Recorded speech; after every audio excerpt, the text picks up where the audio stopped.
Nitaanza kwa kuwatambulisha tafadhali. Profesa Foroto Pan kwa hivyo ni profesa mstaafu wa masomo ya lugha na fasihi ya Kiswahili na pia masomo ya dini hasa ya Kiislamu Afrika Mashariki. Na yeye amefundisha vyuo vingi sana pamoja na chuo kikuu cha Dar es Salaam, Nairobi, SOAS, Aga Khan. Yeye ni mwandishi wa hadithi fupi, tamthilia na pia makala za kiwanazuoni. Yupo hapa leo kama mwandishi na mtaalamu wa maandiko na ubunifu wa kuandika wa enzi wa ukoloni mpaka sasa. Wa pili ni Profesa George Hajivayaniz ambaye ni profesa mstaafu wa anthropolojia. Amefundisha vyuo vingi pamoja na Mzumbe, Sokoine, University of Lesotho, University of the North, Afrika Kusini. Yeye ni mwanzilishi mwenza wa Haki Ardhi na amefanya utafiti mwingi Nyandira na Mgeta, Morogoro. Yupo hapa leo kama mwanaharakati wa kisiasa alipokuwa mwanafunzi chuo cha Dar es Salaam miaka ya 70. Na watatu ni Bwana Walter Mboya ambaye ni mwenyekiti wa Mkuki na Nyota. Alikuwa meneja mkuu wa TPH zamani na hivi karibuni alikuwa mkurugenzi mtendaji wa Mkuki na Nyota, lakini sasa hivi nafasi hiyo imechukua na mtoto wake Mkuki Mgoya. Mwaka huu Walter Mboya ameshinda tuzo nyingi ikiwa ni pamoja na Outstanding African Studies Award huko Oxford na pia ameshinda tuzo ya Bristol Paper Outstanding Publisher of the Year. Kwa hivyo ni mtu mkubwa. Na leo yuko hapa kama mchapishaji. Kwa hivyo kwanza tutawapa kila mmoja wao dakika 7 kuzungumza. Tutaanza na Bwana George Hajivayaniz ambaye atazungumza kuhusu harakati za wanafunzi miaka ya 60 na 70 chuo kikuu cha Dar es Salaam na jinsi walivyochapisha Cheche. Atafuatwa na Bwana Foroto Pan ambaye atazungumza kuhusu kuhusu waandishi na ubunifu miaka ya 60 na 70 na pia wakati wa ukoloni. Wao wanapiga simu hapa na mwisho Bwana Walter Mboya atazungumza kuhusu uhuru na maadili ya kuchapisha, ethics, na dhana nzima ya kukataliwa kwa miswada. Asante sana. Karibu. Kwa dakika 7 na nusu. Unanisikia?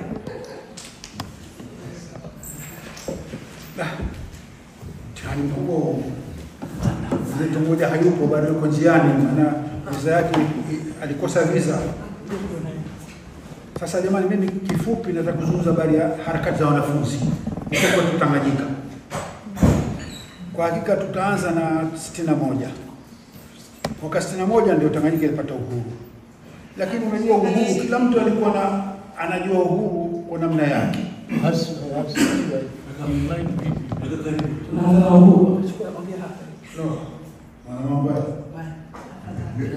Alisema wananchi. Mimi nataka kuzungumzia kuhusu harakati za wanafunzi. Wala sihitaji manake kusoma hapo. Mimi itakuwa ni ngumu zangu tu kwa sababu mimi nilikuwa katika harakati hizi. Kama mnavyoonyesha kwa mtu mzima mimi, lakini ninazungumza wakati bado niko kijana, shabab. Sasa tutaanza mwaka 61. Mwaka 61 ndio Tanganyika ilipata uhuru. Mimi nilikuwa takriban na miaka 14 15. Lakini sielewi maana uhuru. Hata wazee wetu walikuwa hawajui maana uhuru. Kuna watu wengine walikuwa nafikiri uhuru maana sasa ukishakuwa uhuru au hivyo utaondoka. Zile nyumba zao zote tutachukua. Kuna watu walikuwa wanagombana sasa kama ile nyumba ya kwangu mimi wakiondoka tu tajiri mkubwa Dodoma alikuwa mojani. Sema ile nyumba itakuwa kwangu.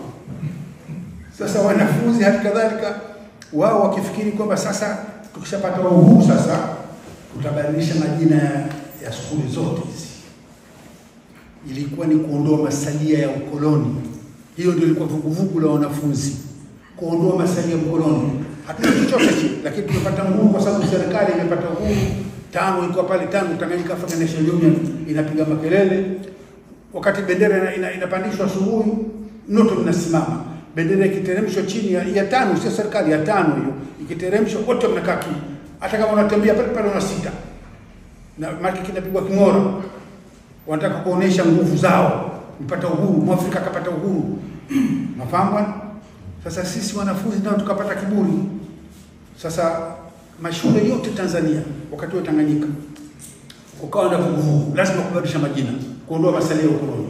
Kwa hivyo Chopra School ikawa Mwanza School, Aga Khan Dodoma ikawa Dodoma Secondary School, sijui Galano School ya Arusha ikawa sijui nini. Alimradi sisi na sisi tumeshiriki. Kwa hivyo kukawa na vuguvugu kubwa sana. Tukabadili kila kitu, hata majina ya mitaa. Wanafunzi wako nyuma tu, wako wanaunga mkono. Huo ndio ulikuwa mchango wa wanafunzi mwaka 61 mpaka 66. Tukapata kiburi kwa kweli sisi wanafunzi. Hata chuo kikuu ndo kakipata kiburi zaidi. Ndio ikaja mwaka 66 sasa. Mwaka 66 sasa serikali ikaanzisha National Service wanavyoita wao au National Service. Jeshi la kujenga taifa. Katika mswada huo wale wanafunzi wataokwenda kule National Service miezi 6 watafanya mchaka wa kijeshi. Miezi 18 watapokuwa kazini kule watakatwa mshahara 50%, asilimia 50. Wakaona mambo gani? Yeye Nyerere akili yake kwamba yeye anataka kujenga taifa jipya. Unafahamu? Taifa jipya. Hawa wanaitwa Wahindi, hawa wanaitwa wazungu, hawa wanaitwa nani? Alimradi sasa wamekuwa Watanganyika, tumepata uhuru pamoja. Sasa waende wakapikwe kule jeshini. Wakapikwe, wao wanaimba nyimbo za kitaifa, wazungumze Kiswahili. Unafahamu? Waache zile mila zao. Tuwe taifa moja. Nafikiri imetokea katika mataifa yote mbalimbali. Hata Uchina, hata Cuba, wapi, hata Soviet Union. Kama hali hii ilitokea. Lakini wanafunzi wao wakaona ile swala la kujenga taifa, wakaona hapana, hii ni kutuumiza sisi. Wakafanya maandamano. Wakabeba bango kubwa linasema heri wakati wa mkoloni. Nyerere akaona hawa vipi hawa? Akazungumza masaa 3 analia. Hawa vijana hawa.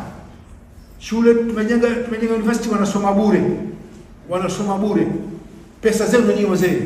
Hiyo tunakata naozolipa kidogo hizo ndio wanasoma kule bure. Na kweli wanasoma bure. Hata mimi wakati wangu nilikuwa 69 nasoma bure.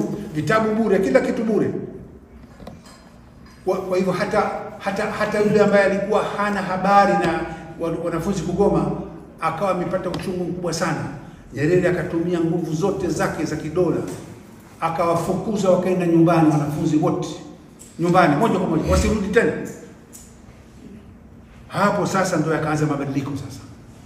Muda huo Tanganyika huko chuo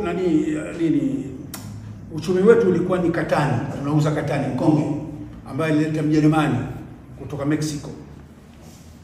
Sasa mkonge kaanza kuanguka bei. Hali ya uchumi ikaanza kuharibika. Hali ikawa mbaya. Nyerere akaona pamoja na ile mchaka wanafunzi wa kugoma mwaka 66 akaleta azima ya Arusha mwaka 67. Ikawa ndo gongo hilo sasa. Nyundo. Akataifisha mali yote. Ardhi, akataifisha viwanda wenyewe wakatuleta tena viwanda vya kusaga unga tu. Umefahamu tena. Lakini ndio viwanda, mabenki yalikuwa Barclays Bank, Standard Bank of South Africa, yote yako ya taifa. Ukawa na benki National Bank of Tanzania. Tanzania ishako Tanzania kwa 64. Lakini hiyo haihusu inahusu Tanganyika tu. Wao watu wa Zanzibar hawakuwa katika azimio la Arusha. Hii ni Tanganyika. Sasa ikawa hali ngumu sana kwa wanafunzi na pia kwa wale ambao walikuwa nafikiri wataanza kukusanya mtaji kwa matajiri. Wamekatwa miguu sasa. Watalipa kodi kubwa, wanaita progressive taxation. Utalipa jinsi unavyopata pato lako wewe. Hali ikawa ngumu kabisa. Watu wengi wakaondoka pamoja na Oscar Kavona.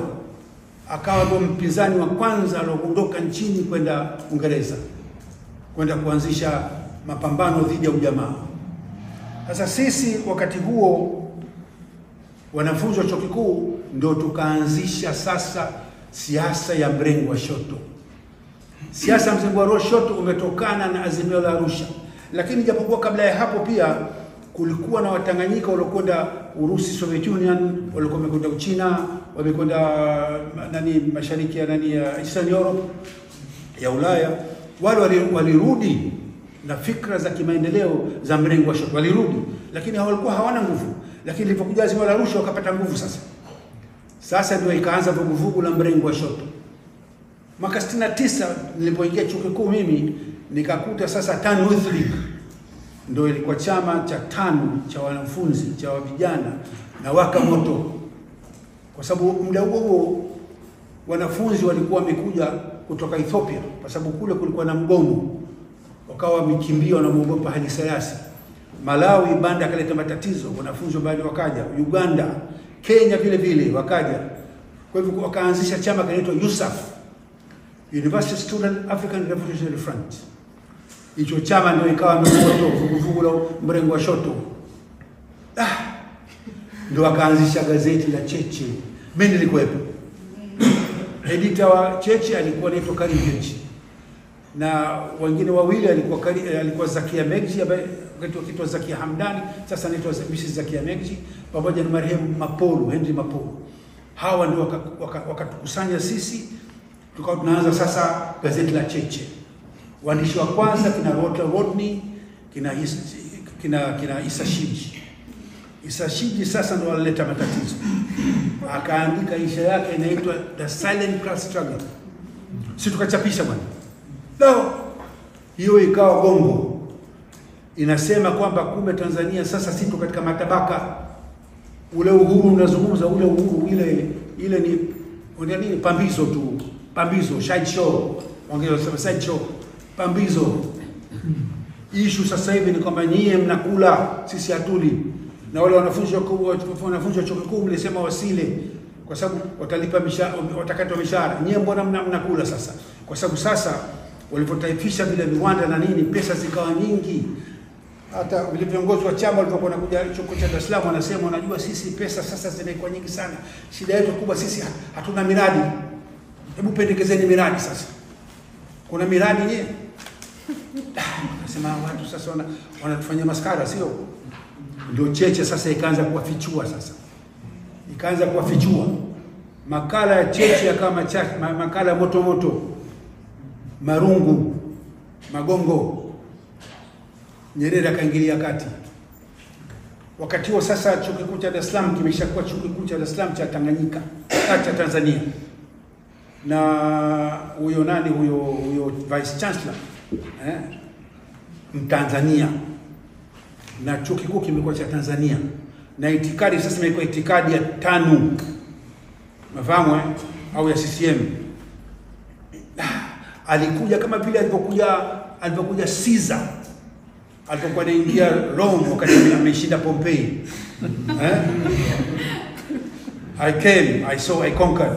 Basi huyo vice chancellor alikuwa anakuja kule chuo kikuu cha Dar es Salaam, akaja akasema I came, I saw, I conquered. Na kweli bwana akaanza kutunyanyasa. Sijui kitu gani, hichi kio dhidi ya chama hichi. Dhidi ya chama hichi. Kuna kazi sasa. Yeye akaitwa na Nyerere akamwambia, bwana nenda kule uambie wale vijana wale ile gazeti lao Cheche leo mwisho. Kwa nini? Kwa sababu linaitwa Cheche. Cheche inatokana na neno Iskra. Ilikuwa gazeti la Vladimir Lenin. Iskra maana yake Cheche. Na yule Kwame Nkrumah kule Ghana naye akaanzisha inaitwa SPAC. Hawa makomunisti hawa. Sisi ni watu na dini zetu. Sisi hatutaki ukomunisti hapa. Kwa hivyo lile jina lile liondoke, Cheche. Akasema yule vice chancellor anatuambia sisi. Anasema Nyerere akasema kwamba unajua katika miaka yote mapambano dhidi ya Uingereza sisi katika nchi hii tulipata msaada mara moja tu. Tulipata cyclostanding machine kutoka Burma. Tano ndio tulipata kutoka Burma mwaka gani? Kwa hivyo basi Burma walikuwa majunta wale. Ndio majunta waliwapa nyinyi. Akaja juu. Tukawacha. Sasa hiyo ndio mwaka 69 mpaka 71. Mapambano hayo. Hilo gazeti wakaja watu sasa wakaita maji. Akasema wamesema jina tu basi jina tutoe. Lakini makala ni yale yale. Magongo yale yale. Sasa wakaanza censorship. wakaanza sasa kutuwekea magongo, kutokea na vikwazo sasa. Hii hapana, tukawacha sisi. Wakachukua wale ambao sasa wanaweza kuendeleza. Sasa swala kubwa likaja sasa mwaka 71. Mwaka 71 ilikuwa ni kwamba sasa ile chuo kikuu cha East Africa kinakufa. Kwa sababu ile East African Community inakufa. Sasa kunakuwa na chuo cha Dar es Salaam, cha Kampala na Nairobi. Ile mishahara wanapata community ile hamna tena. Umefahamu? Walimu watakuwa wanapata mishahara mikubwa kama zamani. Mishahara imepungua. Itapungua. Sasa watakuwa wanapata mishahara kama Watanzania wengine. Unafahamu? Na si wanafunzi vile vitabu bure hakuna tena sasa. Sasa mtapata mkopo afu mtanunua vitabu. Wafanyakazi nao vile mshahara si ule mshahara wa East African Community. Na nyie sasa wafanyakazi wenyewe mtalipa hiyo kima cha chini cha 320 kwa mwezi. Ndio tukagoma sisi. Sasa kulikuwa na chama kinaitwa DUSO. Dar es Salaam University Student Branch. Hicho kitabu cha DUSO, hicho chama cha DUSO kilikuwa chama cha wanafunzi wote, si wa Tanzania. Hicho DUSO kikaongozwa na mtu anaitwa Akivaga kutoka Kenya. Tukamchagua sisi kwa sababu alikuwa anafika sasa kimaendeleo. Mluo mmoja hivi. Wabaruya wale. Mkali kweli huyo. Akasema sisi sikiliza bwana. Sisi hatukubali kabisa sisi. Hali zetu hamwezi kutuangusha namna hii. Kukopa sijui kunini, kufanya nini, chakula pia kitapungua sasa.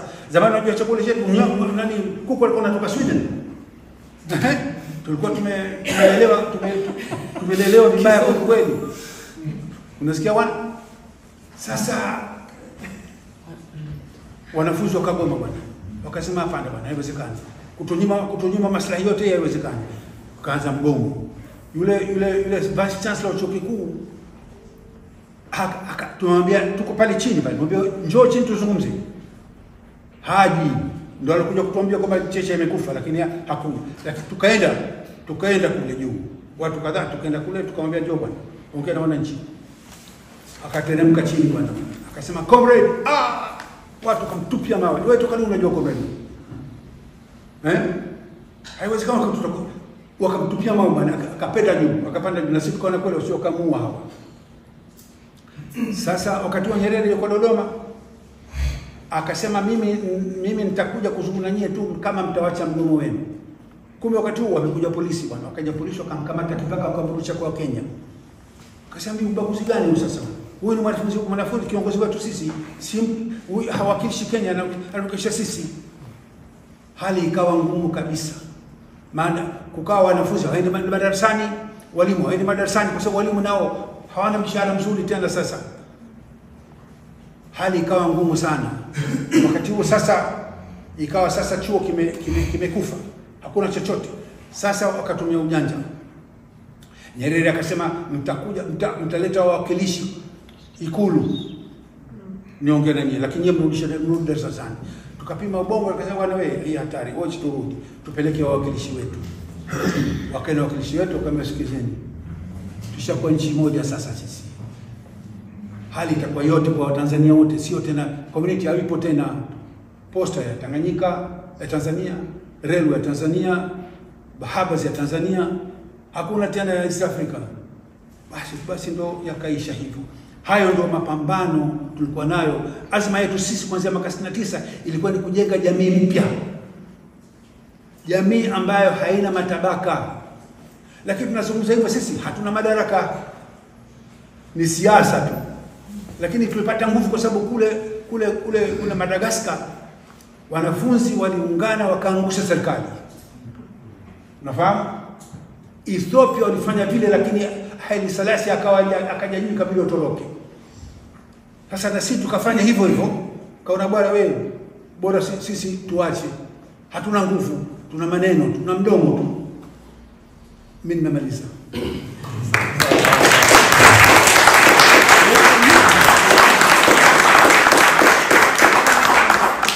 Baadaye akawaelezea kuhusu cheche kwamba walikuwa wanaamka usiku, wanaandika kwenye cycle style, wanagawa asubuhi watu wakiamka, wakati cheche iko pale. hajulikani kutoka wapi. Mtaambiwa baadaye. Au tafadhali dakika 10. Kwa story maana yake huyo anafanya kwanza ni vitu viwili kutokana na alosema George. Kwanza namkumbuka yeye alikuwa mwanafunzi wakati ule, na tulikuwa tuna madarasa yanayoitwa Development Studies, Leonard Cliff, tunakumbuka. Leonard Cliff, marehemu. Hii Development Studies ilikuwa kuwaleta wote wanafunzi wote ambao wanaingia mwaka wa kwanza chuo kikuu, kuwaweka kwenye magrupu mbalimbali ya semina, kuwapa mawazo, na mawazo yale yawe kidogo yanafuta mawazo haya. Kwa nini kuwaleta, kuwavutia tena kuingia kwenye uchezaji. Katika grupu langu la semina alikuwepo George wakati ule. Na sisi sote tulipata mpango tusomeshe nini, sote tutakuwa tusomesha hiyo kwenye hizo, ilikuwa ikiitwa sijui kwa nini siku zile imeitwa Development Studies. Kitu cha pili, ile 1968 iliyotaja huku pia baada upande wa Europe kulikuwa wanafunzi pia wanafanya migomo, at least kwa hiyo yote haya ikawapa watu nguvu za hasa wote. Na tatu, nilipoingia michuano ule ufukuzaji ule ushatokea. Kwa hivyo mimi nafikiri mwezi Oktoba au Novemba nilikuwa naona kila pahala kwenye useme barabara pale chuoni, zile njia kwenye kuta, mara nyingine neno moja tu, diaspora. Ndio mara kwanza kuliona neno diaspora. Nikauliza diaspora nini? Nikapata hadithi hii ya wale walifukuzwa, na sasa of course neno ile diaspora ina maana nyingine kwa sasa, lakini mara ilikuwa ni hiyo. Na sasa mimi lakini kwanza kabla kuanza mimi napongeza George na kupongezeni nini na sisi sote kusikia na vile Kiswahili inatumika katika orality. Niliona leo. Ndio hivyo, ndio kwa tunafundishwa hivyo kina bibi na babu tulea hivi. Na mimi madamu kwa hakika ni si kama ya George, yangu ni mbali kidogo. Ni kutazama manake waandishi wetu wametoka wapi, na kulikuwa na athari gani katika maandishi ya Kiswahili. Kwa hakika zama zile tuseme kutoka nusu yani kiasi 1950s hivi 59 60 kulikuwa na magazeti moja, magazeti Tanzania of course yalikuwa kutoka zamani, lakini sasa wale vile vijana manake kama sisi tunakuwa ndio tunasoma magazeti yale. Na kwa hakika Unguja kwa vile ni cosmopolitan ilikuwa ina magazeti ya lugha 3. Kulikuwa na magazeti ya tuseme labda ya Kiarabu Al-Falaq, kulikuwa na ya Samachar ya Gujarati, na tena kulikuwa na Mwongozi ambao ni ya Kiswahili. Alafu akaja kijana mmoja kutoka India kwenda India kusomea journalism, akarudi Mesoja labda natakaza Bwana Abdallah alikuwa yeye na printing press yake moja ndogo, na ilikuwa yeye mwenyewe anienda ana msaidizi wake. Sasa na labda mueleze baadaye kidogo. Bas yeye yule peke yake akaanza gazeti pia. Kwa hivyo ilikuwa na mimi sisi tulipofanya nini tulikuwa kama wao, lakini si chuo kikuu. Sisi tulifanya maandamano yetu, na yeye akatusaidia Nikupeni hadithi kidogo au niruke? Soga na wenyewe. Basi ni mtandawili. Vijana miaka 14. Ilikuwa kila skuli ilikuwa ina kila shule msini.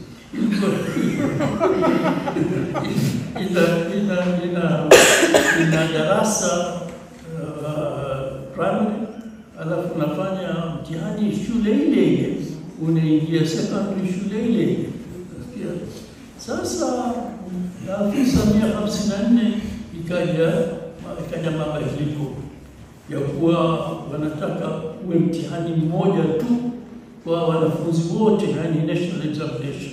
Sisi hatukuzoea hiyo, bado wale wengine tunafanya mtihani shule ile, tunaingia shule ile, tunakwenda hivi. Tukaona sisi ndio kwanza kufanya mtihani huo. Basi tukakaa kwenye mtihani, tukafanya mtihani, alafu ndio likizo. Na wakati wa likizo tena watu wanakwenda huku na huku, basi sikaanza tena tetesi ya kwa sijui mtoto atajiri gani alijidai makitaka ametupona fahamu, akachukuliwa chumbani kule, akapewa pepa ile na mambo kama haya. Tukaona hii si sawa. Basi sisi tukaunda hii yetu wenye chama chetu wenyewe inaitwa, tukaona tukiite nini? So tukiite Young Muslim League, ndio tukaanzisha Young Muslim League. Basi na sisi tuonyeshe ya kwa sisi hatutaki mambo ya kupendezwa na nini. Basi tukachukua mabango, tukachukua wino mwekundu, tukaandika kwenye mabango yale. Na watu wadogo nani tutapata wapi mawazo yale? No taxation without education. Sasa tunapigia education sisi nani tunatoa tax gani maki kodi gani tunazotoa, no taxation without education. Basi ikaendelea hivi, usiku tukatoka na mabango yetu yale, tukapita kugonga nini pale kabla mambo msingi ni Department of Education, tukagonga pale, tukienda kwenye departments nyingine zote zile tukagonga. Asubuhi chairman, mimi nilikuwa ni honorary secretary, chairman na mimi chairman ni Ahmed Muhammad Hashi yuko Omani sasa. Basi tukaenda, tulipofika kwenye printing press wanagawa, yeye anatusifu bila kutujua ni nani.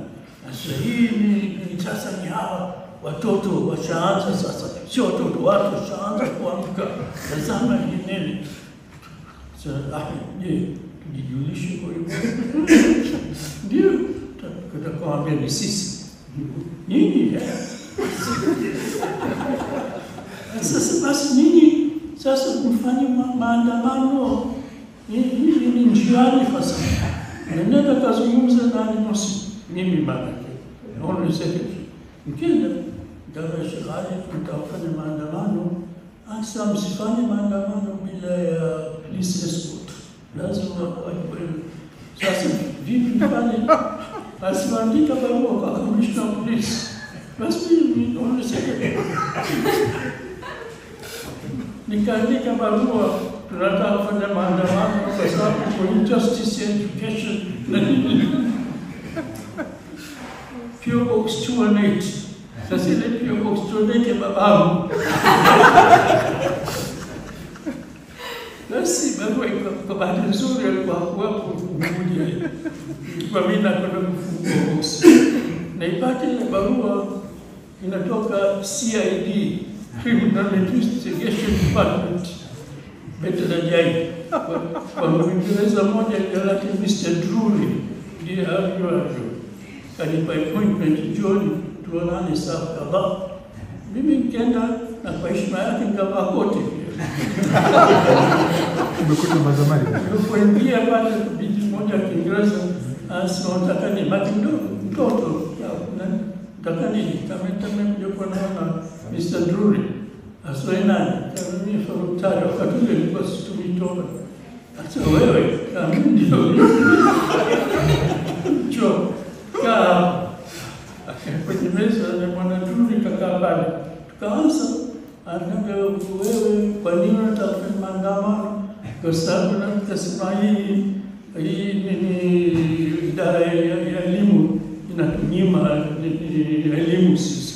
Hata bado hatujui natija zile mitihani yetu na bado tunasema hivi. Akachukua details zote kama hii ya msingi nini kama hiki chama chetu na ni wanachama ngapi? Ngesema 14. Majina yao nani? Nikamwambia chairman, mimi secretary, kama majina yote. Akisema nyinyi ndio mlifanya ile. Nageuka naona magamba yake yote yamekusanywa kutoka mjini kule, yamewekwa pale kwenye meza. Nyumbani leo nilishtuka, kwa nini mmepata vipi hizi? Akaambia sikiliza, wewe hamna ruhusa ni kufanya maandamano. Sasa kulikuwa na kiti kile cha kizamani kile, tunakumbuka chenye ile ukinu umepewa ile. Basi mimi nikajinunua hivi, nikaambia sikiliza, mimi sikuja kutaka ruhusa. Nimekuja hapa kutaka police escort. Kutaka kutupa police escort, basi akakamata. Sasa kule zamani ukenda ikifika naona mnajua Bethlehem kuna mlango mkubwa hivi kwenye mizinga pale, ofisi yake ilikuwa ukiingia kushoto. Alafu ukienda hivi kwa hivi kulikuwa na police station pale. Ndio. Kabala Kongo. Basi akamkamata karibu mpaka kule. Kwa bahati nzuri alikuwa inspector mmoja anajua familia yetu inaitwa Inspector Salim Slim. Yeye alishtuka, mimi nilikuwa najulikana kama mtoto mzuri. Mwenye adabu kwa basi yule akasema niachilie mimi. Yule akaambia huyu underage akifanya nini basi nini wazee wake watapata nini na wazangu hata babali tunazofanya sisi mfano wenyewe ya Muslim. Basi na Muslim akisema haya akaniambia Faruku usifanye mambo haya nini. Sasa akaniambia basi tukaacha. Lakini bwana Abdallah akapata. Basi katika siku ya pili yake akatia ile ya kuwa sisi maana ya Muslim imefanya hivi. Tukapata na Shekali Musi kutoka shule akaanza kuna hii mwongozi kile Ijumaa baada ya swali yako mpita hapa chukua bure gazeti. Kwa hivyo ndio reward yangu. Haya. Sasa dakika zangu zimekwisha. Lakini kwa tukirudia seriously sasa kwa upande wa waandishi walikuwa wana njia mbili. Njia moja ilikuwa waandishi ambao wa traditional, walikuwa wamesoma Kiarabu, wamesoma mambo ya Kiislamu na walikuwa waandishi vile. Alafu zile kazi zao zile zikawa zinatafsiriwa. Kwa hivyo mfano mzuri na Msali. Katika hili gazeti tunalitaja mwongozi alikuwa yeye ana kama kurasa yake ya kuandika mambo ya dini nini waandishi wale. Kwa waandishi walijifunza shule ambazo zinafundisha maandishi ya Kilatini. Ile kwa Kiarabu afika Kilatini. Wale sasa wakao wanasoma pia hadithi nyingine kama mfano mzuri hapa ni Muhammad Abdallah Bwana Musa, kwa yeye anasoma zile hadithi za Sherlock Holmes, kwa yeye akachukua model ile akileta. Kwa hivyo Bwana Musa ambaye ni mwenyewe Muhammad Said Abdallah MSA na Bwana Najum ambaye alikuwa ndio Dr. Watson. Kwa hivyo ile chronology hao nyingine tena Tanganyika, Shaban Robert na wengine wengi walianza polepole, na kwa sababu kule utaalamu wa Kiingereza ulikuwa umeshika zaidi kutoka zama za Wamashtori. Huku ilikuwa polepole, yani Zanzibar. Kwa hivyo basi waandishi, alafu ikaja hii BBC ikawa inatoa mashindano ya uandishi pia, wengine wakashinda kule. Alafu East African Literature Bureau ikatoa pia mashindano ya kuandika, wakapata. Kwa hivyo yale mazingira ndio iliyofanya watu waandike na nini. Na zipo pia zile hadithi za zamani za Bunwasi ambazo pia kulikuwa akaja bwana, nafikiri Mwingereza alozitia chapisha Johnson. Johnson.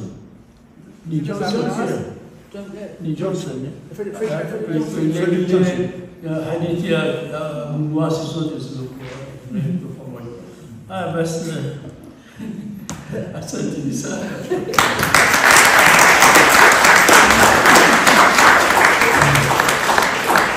Asanteni sana. Nahisi kwamba wote leo mngehitaji masaa mawili. Kwa hivyo labda mambo ni mazuri. Na tumeona leo kama alivyosema leo asubuhi kwamba tuna walking archive by institutions. Tumeziona hapo pamoja. Kwa hivyo sasa hivi labda nitakuomba Clarissa utupe kama mawazo kutokana na hawa walivyozungumza. Lakini kabla ya hapo tuna video fupi ya kuwaonyesha ambayo ilitokea 1969, na hii kazi yenu ni kutambua nani kati ya hawa wawili hapa yuko kwenye video hii na anafanya nini. Haina sauti. Na haikushare kwa wale waliokuwa. Kwa hiyo mnaitazama video halafu puzzle kujua ni nani kati hawa yuko hapa na anafanya nini. Only 20 seconds. So you have to focus.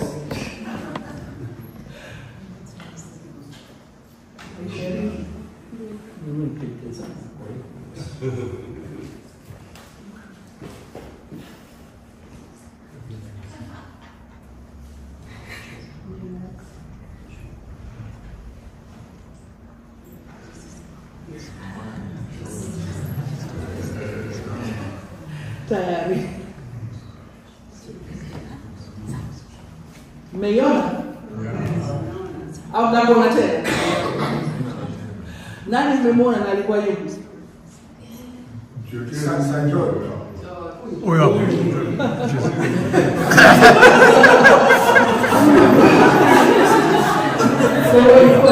Ilikuwa ni moja na kisa cha tulikuta kwenye archives za Uingereza katika wanafunzi wa chochezi.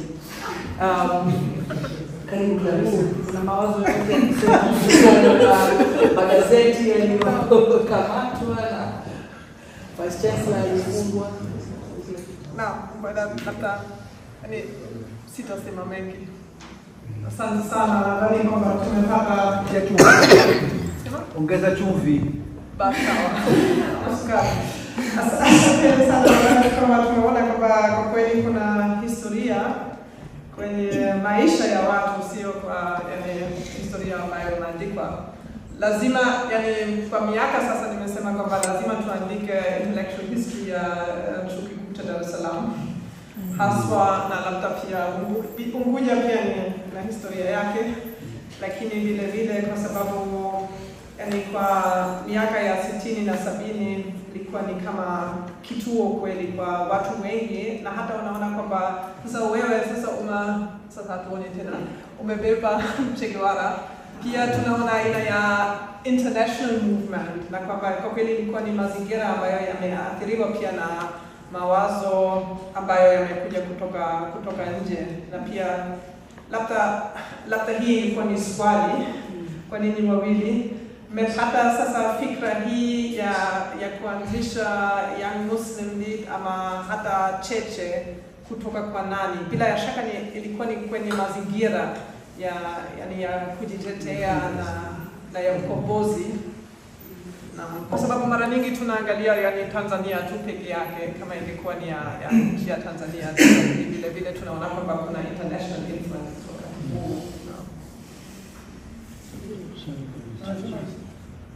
Yangu Msimlili kwa wakati ule kulikuwa tunapata sana kutoka Radio Cairo, ilikuwa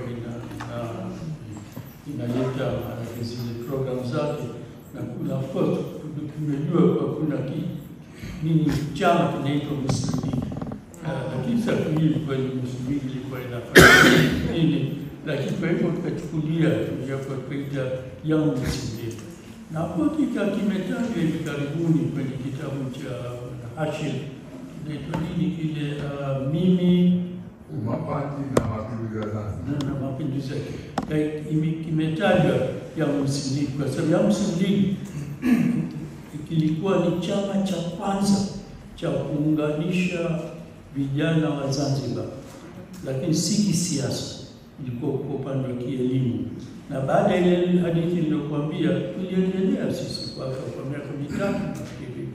Ilikuwa tunawaalika watu wanakuja kuzungumza na sisi.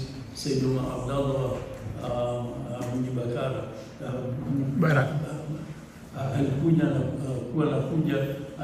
anazungumza na sisi, Ali Hussein na wote wanakuja. Ilikuwa wanatunasisha kwa upande wa, lakini upande wa elimu, si upande wa siasa. Pale ZNP ilipoanzisha youth, inaitwa ni Youth on Union.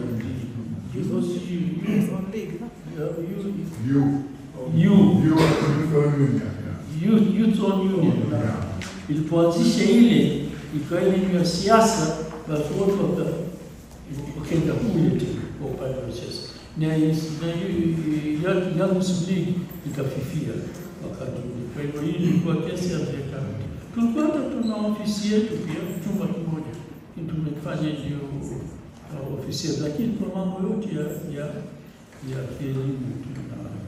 Na Hashim marehemu anahadithia katika kitabu kile cha George.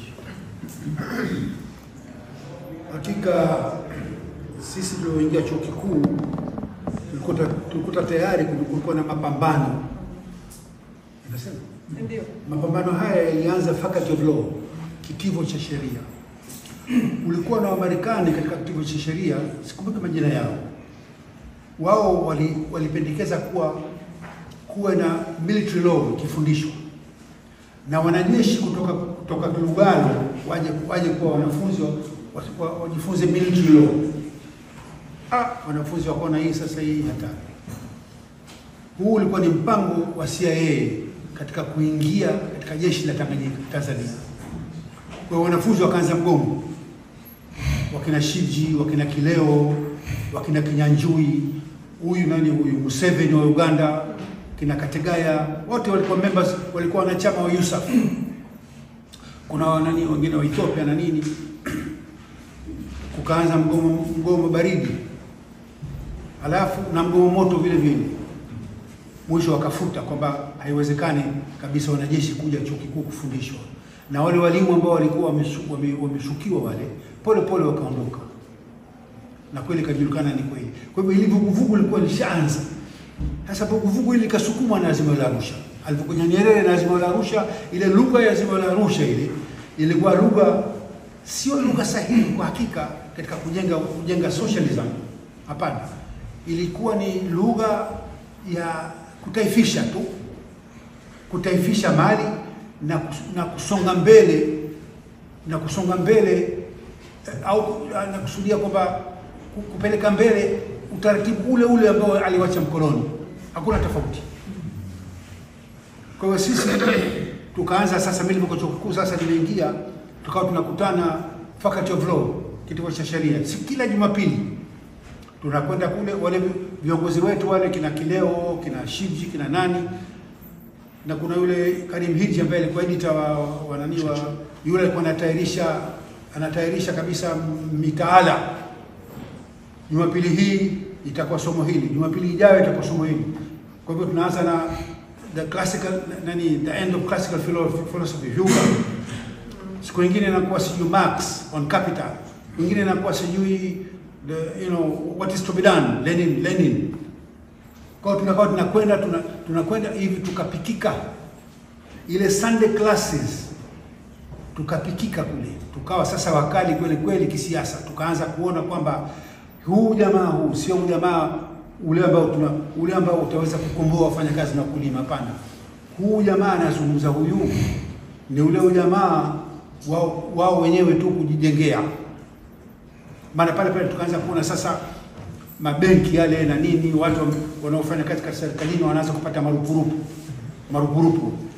Nyerere sio Nyerere lakini nafikiri nani sijui propose kwamba sasa kutakuwa na company ya Karadha. Hiyo Karadha itakuwa inakopesha watu magari, inakopesha watu magari. Sasa Nyerere alipokuja chuo kikuu tukamwambia, bwana wewe, mnasema mna pesa nyingi sana, mnasema kwamba hamna miradi. Sasa mmeona mradi, hizo pesa mlizokusanya muwape hawa watu hawa mabepari hawa na bureaucrats wenu hawa wanunue magari yao binafsi. Kwa nini pesa hizi siende vijijini? Kule vijijini kilimo kiko nyuma, ni kile cha enzi. Kwa hivyo tunataka sisi kila kijiji kiwe na trekta. Wale wakulima wa kodi ile trekta walime mashamba yao.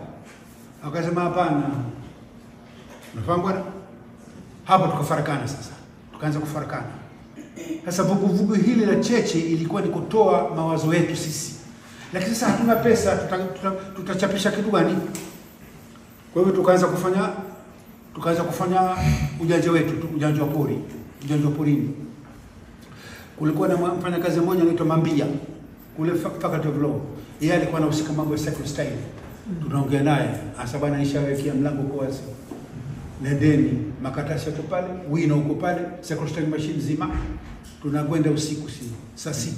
Inakuwa Jumamosi kila siku.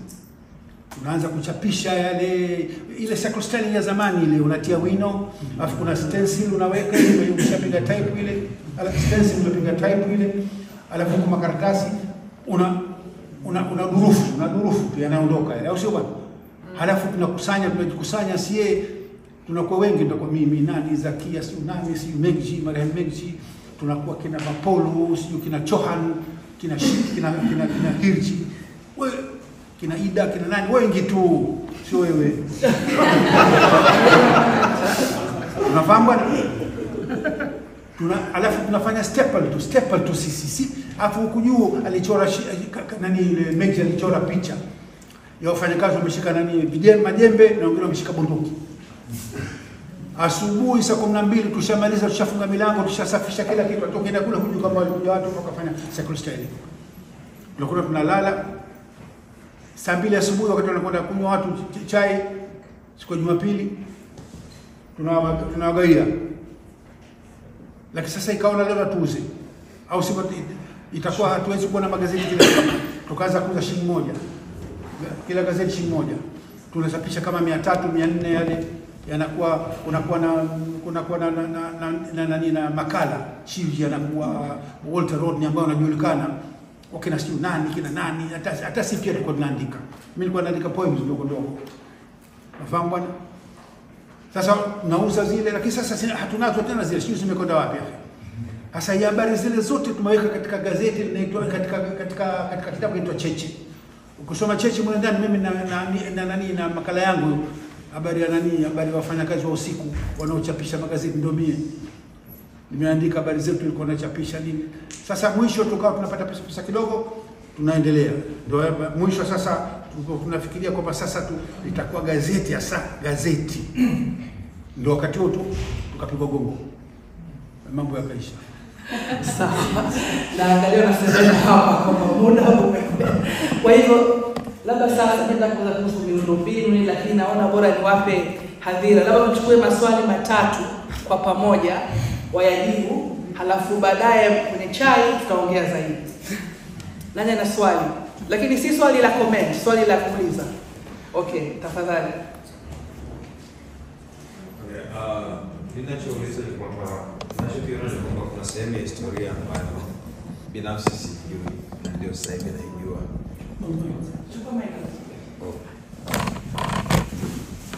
Okay, nauliza kwamba kuna sehemu ya historia ambayo sijui, ambayo binafsi naijua, na hasa mwanzo wa siasa za ujamaa kutegemea mwanzo wa Azimio la Arusha ninachofahamu ni kwamba Azimio la Arusha ni sehemu ya harakati za ujenzi wa jamii mpya, lakini sasa hivi najua kabisa kwamba kumbe zilikuwa sio harakati za ujenzi wa jamii mpya, kilikuwa ni kitu kingine. Sasa na nimeshangazwa waliponiambia kwamba mmeiona hii video kwenye makavazi ya Uingereza. Najiuliza kama chuo kikuu cha Dar es Salaam ipo, na jibu linakuja haraka yawezekana haipo. Sasa mngeweza kutushauri vipi sisi sasa hivi kuhusiana na hiki ambacho tunakipata sasa hivi ambacho ndio kweli na hii historia ambayo tumefundishwa na wanaendelea kufundishwa wadogo zetu? Sawa, asante. Mtu mwingine leo utakuletea Mohamed hapa.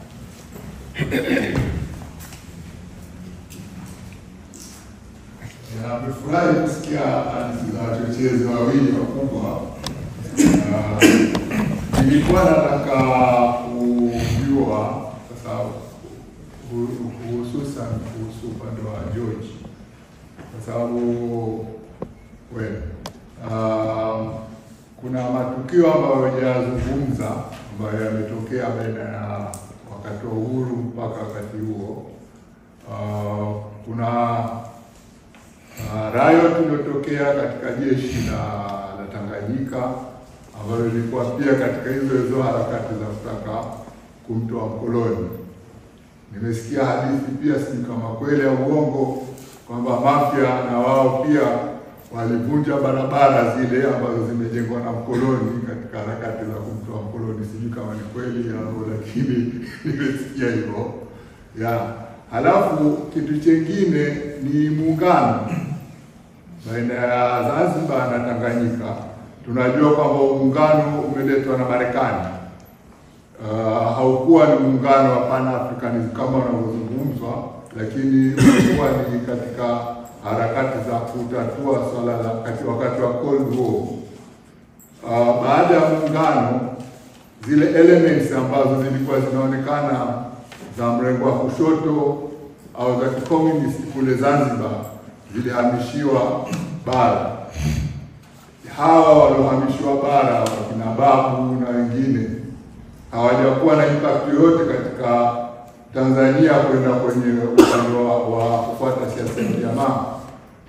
Alafu pia nakumbuka katika maandishi ya Babu alikuwa anazungumza kwamba yeye alichukua Nyerere China, lakini waliporudi China, Nyerere badala ya kuchukua essence ya socialism akachukua form, akaja na kile kivazi cha Kimao.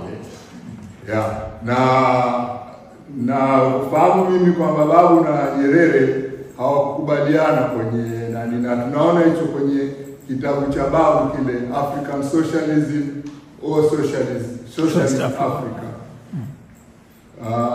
Kwa hiyo sitaki kuchukua muda wenu mwingi. Alafu Sheikh Faruko, na sijui kwa sababu nakumbuka swala hili la Muslim League Abu Abdallah yule kulizungumzia. Sijui kama mlikuwa pamoja kwenye harakati hizo au vipi. Abu Abdallah ambaye yuko Denmark. Kuna mtu anataka kuonyesha? Sawa. Na ilikuwa sasa mkalikuta huko mliko sasa hivi. Alafu kuna gazeti kwa nasikia na Punch, tunaanza kuchukua tena Punch ndio kitokea. Gazeti fulani, ni gazeti tunalikuwa tunaandika si Punch chuo kikuu ya ile ilianzia wapi. Na hiyo ndio studies iko mpaka leo. Na pia kuna swali kutoka kwa Ana Manyana. Ana, unauliza swali? Ina swali kidogo na ruhusa kuuliza? Uliza. Sasa hizi mimi ndo nimeingia Bayreuth sasa hivi, tutaonana kesho. Haya. Swali langu ni kuhusu ile azma ya kupigania haki yetu na uhuru wetu, japokuwa tulipata uhuru kutoka kwa mkoloni. Ile azma na ile ari ya zamani ambayo mlikuwa nayo nyinyi akina mzee Topani, sisi sasa hivi hatuna. nini kimetokea hapa katikati mpaka tumekosa ule mwamko na ile ari? Labda mtatusaidia na sisi tupate hiyo ari ndio kuwa na huo mwamko wenu, maana ni tamu kupita kiasi. Asante. Ni Gen Z tu hawawezekani. Bwana kauliza swala la sisi tukiita world literature. World literature. Ile ilianza Peking. Kule China 1966 kulikuwa na cultural revolution. Vijana wa mrengo wa kushoto wa China walipata vuguvugu, wanataka kuwaondoa wale ni madaraka ambao wana mrengo wa kulia. Hao labda wanakumbuka wenyewe, wanaweza kuelezea. Sasa ile ilikuwa world literature. Mtu anaandika usiku, alafu usiku anabandika kule. Asubuhi mkiamka mnakuta.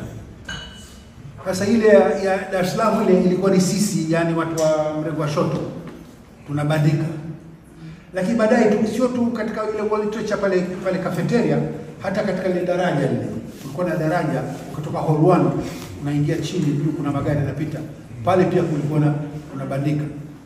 Lakini baadaye sasa ikawa sasa wahuni wengine si watu gani sasa wakaanza kwa wanabandika vitu ambavyo havina tamana. Mambo ya umbea tu. Tukawacha. Mwisho baadaye ikawa ni mambo ya umbea tu. Lakini asili yake hasa ilikuwa China, vijana wa China wale 1966 Cultural Revolution. Tukajifunza mengi kutoka kwa wale vijana wale.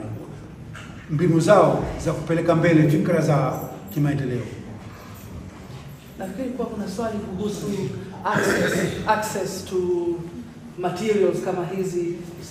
Labda naweza nikuambia kuhusu hii kwamba sasa hivi kumekuwa na kama movement ya watu kudigitize mambo mengi. Kwa kama mimi hapa hii nimepata kwenye archive ambayo iko online kwa kutumia British Library. Kwa hivyo nafikiri kama mtu akiwa na azma ya kutafuta zipo, lakini ni kweli kwamba inabidi kutafuta. Labda utamwambia zaidi kabisa.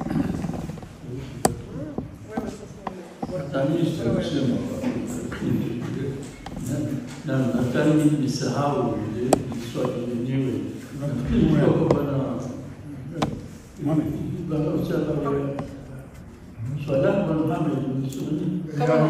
nataka kujua tu kama ilikuwa ni same movement na kina Abu Abdallah. Nafikiri itakuwa ni hiyo ambayo iko Denver. Nafikiri ni hiyo, lakini hiyo ndio ya Muslim. Na ambayo kulikuwa na wanachama wengi zaidi kuliko wale 14 ndio walikuwa mwanzo. Na tena nafikiri nayo picha yake labda nileteni na nitakupelekea taarifa na ile ilikuwa picha imechukuliwa ni 1954 au 5 ambayo inaonyesha vijana wa Kizanzibari across the spectrum ya kuwa wote kutoka upande wa makabila na nini. Na baada ya wakati ule tena marehemu Al-Mahfoudh yeye ndiye alikuwa kabla mambo ya siasa, ilikuwa yeye ndiye alikuwa mwenyekiti, na baada ya pale tena mimi nikaondoka, basi nikaiacha ya Msumbiji ikafifia, maana wenyewe baadaye undo kwa hiyo. Ana ameuliza kuhusu kuna swali muhimu hapa. Sasa hivi kwa nini vijana hawana ari tena? Bora vijana kuuliza. Lakini ukitazama objective itakuwa kwa labda kwa sababu mambo matatu. Jambo la kwanza kuwa mazingira yamebadilika. Na kama usema kwa siku zile kwa maana kwa watu kwenda pwani na nini ilikuwa wana ari, kwa sababu walikuwa wana hisia ambayo wanajua kwa wanaweza kubadilisha kitu. Lakini sasa kwa ile ari inatoka kwa sababu wanaona kwa labda utafanya nini, maana upande huu pengine si kweli, lakini labda ile ni moja hapo. Kitu cha pili ni kuwa hivi sasa hasa mazingira ya kiuchumi yameharibika. Na hivi kwa hivyo sasa mtu anatazama je, hii familia yangu mtailisha vipi nini badala ya kufikiria yale mambo yako. Lakini haya ndio fikra zangu kwa Atamalizia dakika 2 halafu unazungumza kwamba unaweza kuchukua hatua gani kupeleka mbele. Unajua sisi tumejifunza kutokana na mapinduzi mbalimbali ya Urusi, China na wapi. Hakuna kitu muhimu kama gazeti media au wataisha kitu kama hichi. Ile sio tu inapeleka mbele fikra zenu, lakini pia inawaunganisha nyinyi mnaosoma. Media kwa nini? Naam? Media kwa nini? Media wacha. Hii media ni ishanunuliwa. Unazungumza media gani bwana? Kule Zanzibar baada ya mapinduzi nani kukawa na gazeti moja tu. Kule bara kule vile wakataifisha ile Standard. Ikawa si Daily News. Kwa hiyo nasema bwana, kuanzisha gazeti lenu au mchapishwa aina fulani, lakini inabidi msome vile msome mapinduzi mbalimbali ya duniani na nini, kupeleka mbele fikra zenu, kwa sababu mabadiliko yanakuja na mapinduzi, hayaji na njozi. Sawa, nafikiri huo ni mwisho mzuri sana. Asanteni sana.